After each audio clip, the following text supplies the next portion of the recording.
Vespa may have severely tested my patience during the restoration, but to ride as a commuter is great fun. But anyway, onto the Trail 90s engine. As you may recall from episode 1, it's very low in compression. So in this episode, we're going to find out why and fix it. So let's crack on with that.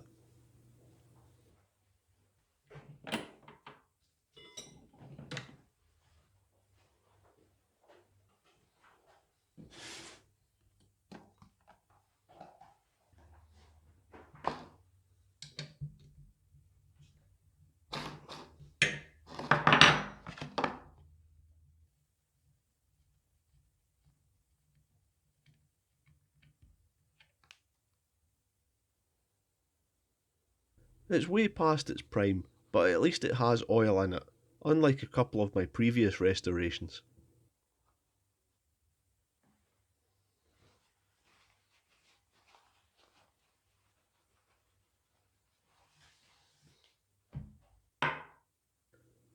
It just goes to show how keen I am to get torn into this engine, that in all of the excitement I forgot to put on my trademark gloves.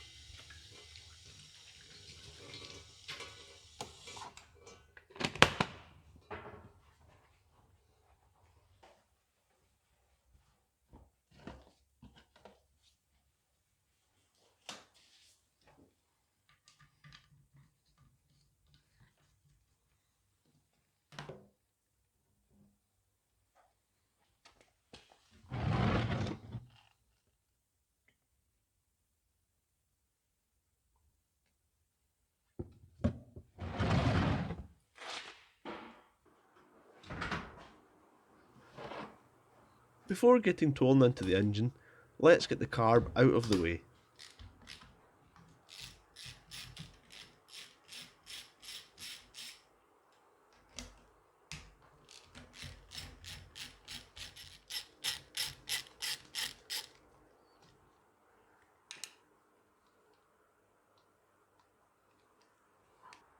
That's looking very nasty for an intake port. All of the carbon suggests to me that it's got leaking valves and has had for a long time, but we'll find out more later on. So with the carb off, now it's time to remove some covers and get the engine timed up.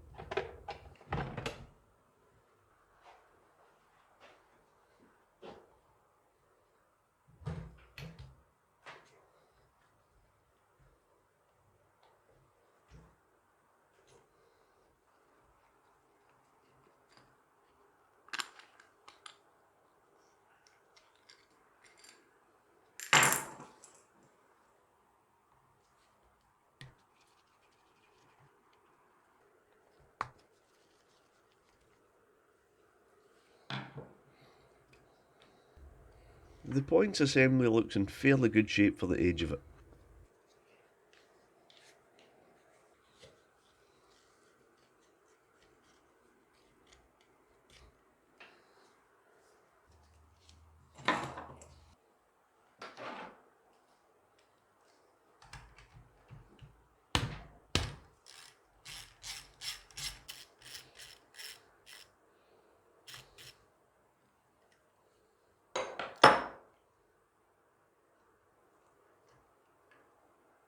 The ignition advancer looks good too. The cam isn't worn and the weights are free, so that's another good sign.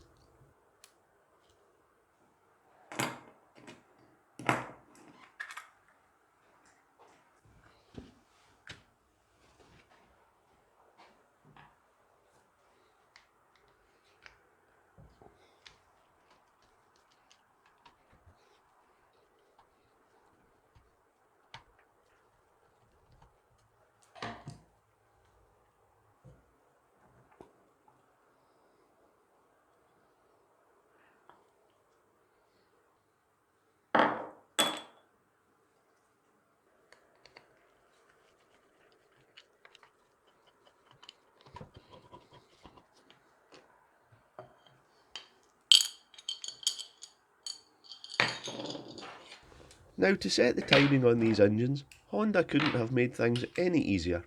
All you have to do is line the T mark on the flywheel up with the pointer, and the zero mark on the cam sprocket with the mark on the head. You just need to make sure that you're on the compression stroke, and that's it, all timed up.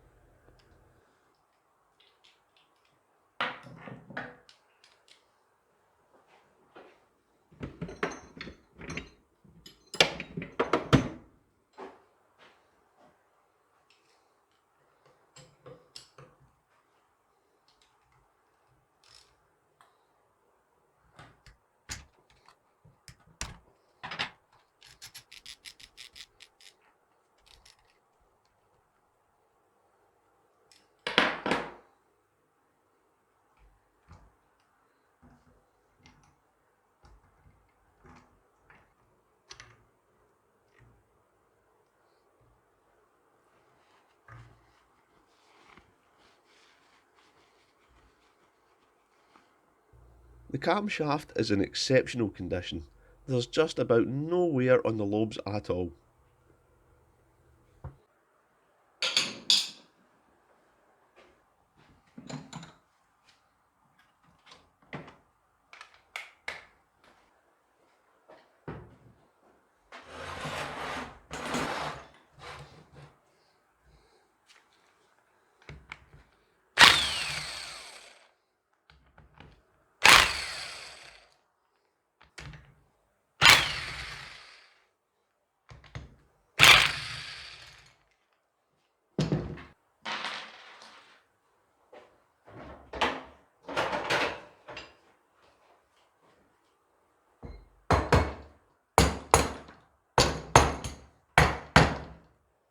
And with a few gentle taps with the mallet, the cylinder head should come right off, unless the head bolts are rusted to the next level.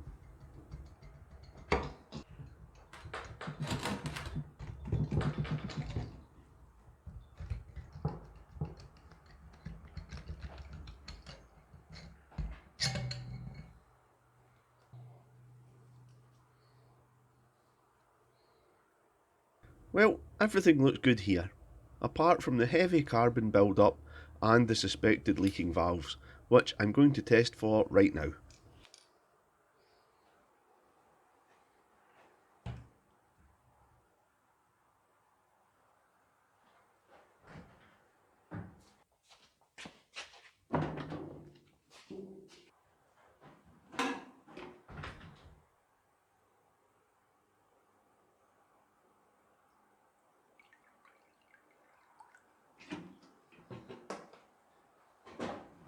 So we'll pick that back up in a minute, after a quick look at the piston crown and cylinder bore.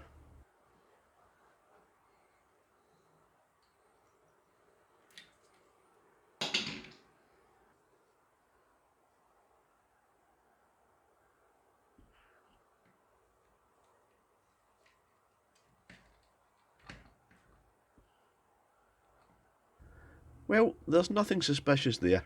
Everything looks and feels good. Even the cross hatching is still present in the bore, so I really don't think it's worn, but we'll know more after a bit of measuring.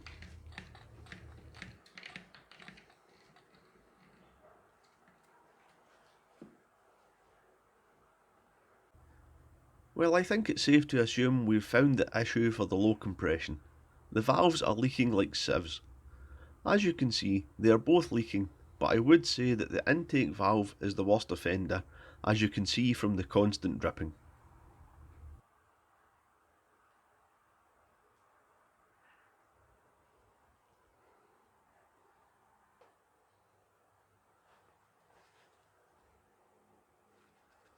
So with that little mystery solved, let's move on to the next stage.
Now let's do a little bit of by the book measuring to see if this engine really is worn out.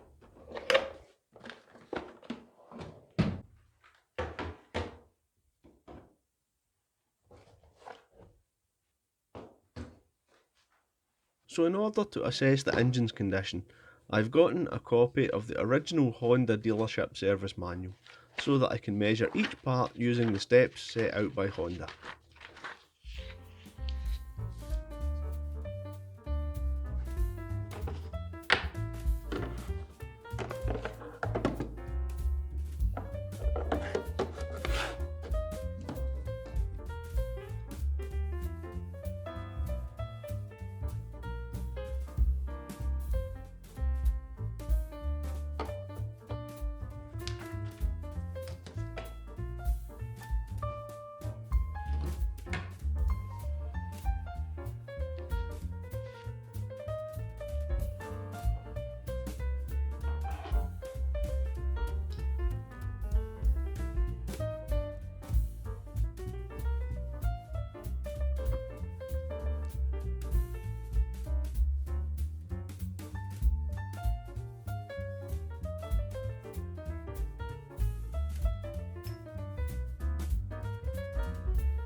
Well, the piston is in as good a condition as the day it left the factory, so no issues there. Now let's check the cylinder bore.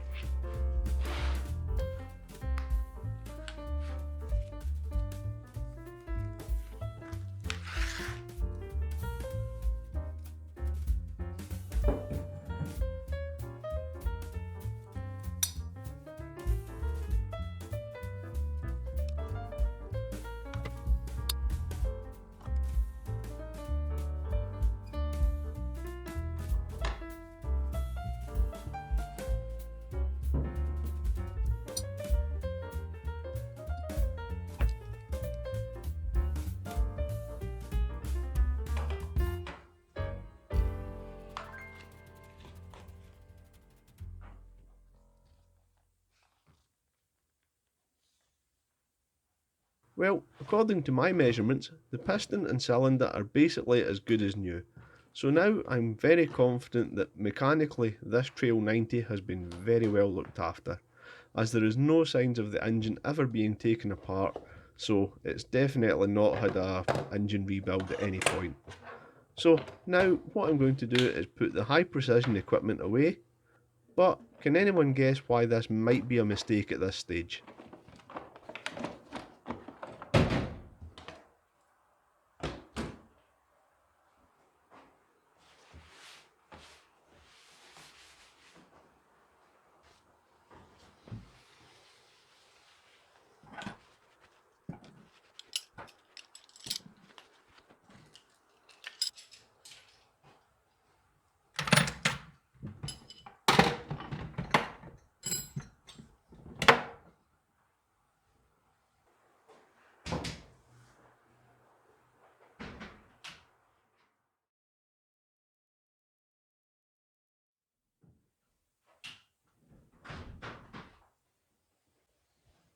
Yep, that's right. Because I'm an idiot, I completely forgot to measure the piston ring gap. So let's do that now.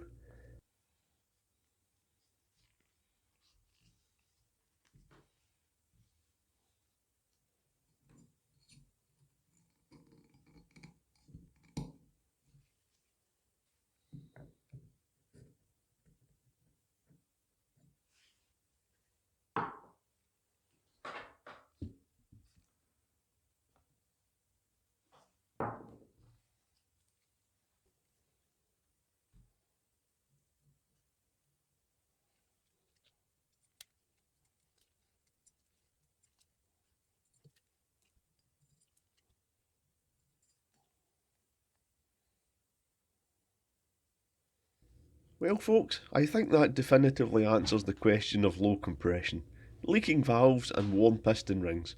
So now we know exactly what we're dealing with. So let's crack on with tearing the bottom end apart now.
This sprocket has certainly seen better days.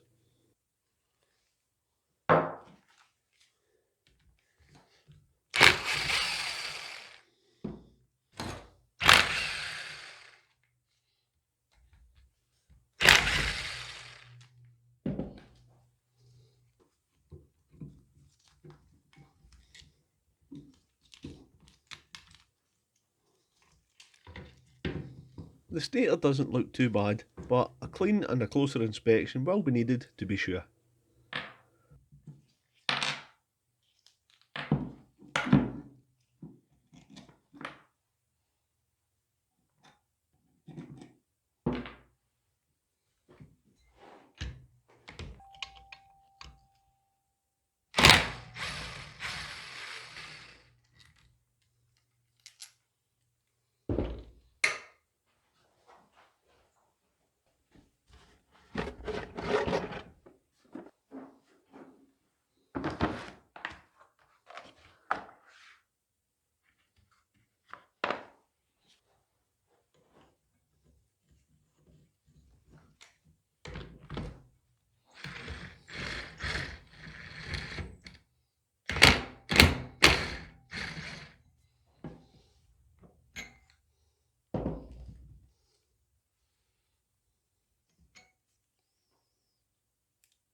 Well, that's the flywheel and stator side empty. Now, let's have a look in the clutch side.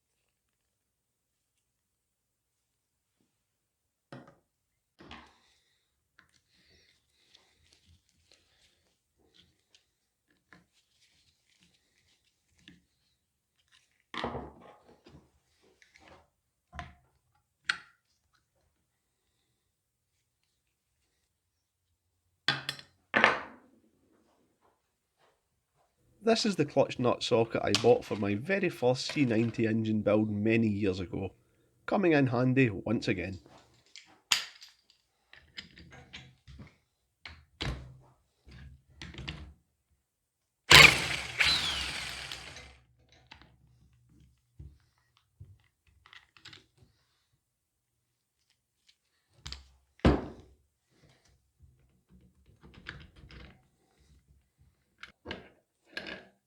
You can't tell the condition of the clutch pack from the outside, so we'll get that split open a little later on.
Now with a little gentle tapping, the crankcases separate like it's no big deal. And I certainly wasn't shouting and swearing at them for half an hour beforehand because the dowels had rusted solid.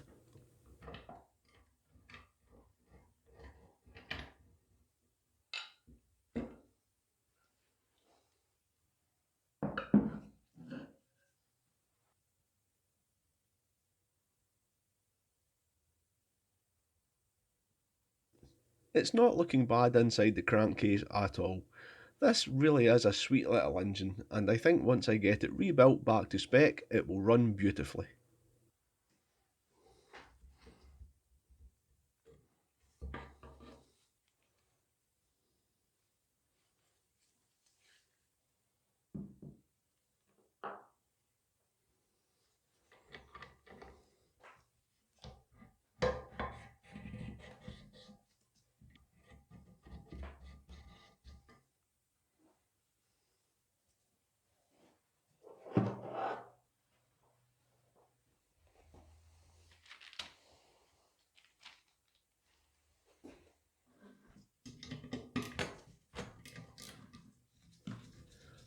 Well, all that's left now is to unbolt the remaining crankcase half from the stand and remind ourselves of how complete but very low compression this engine was when we started.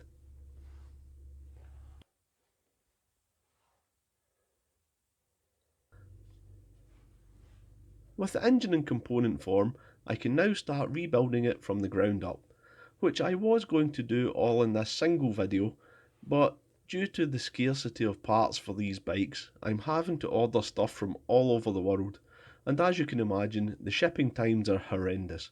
So I figure instead of delaying this video any longer, I'd release it in two parts. I hope you don't mind that.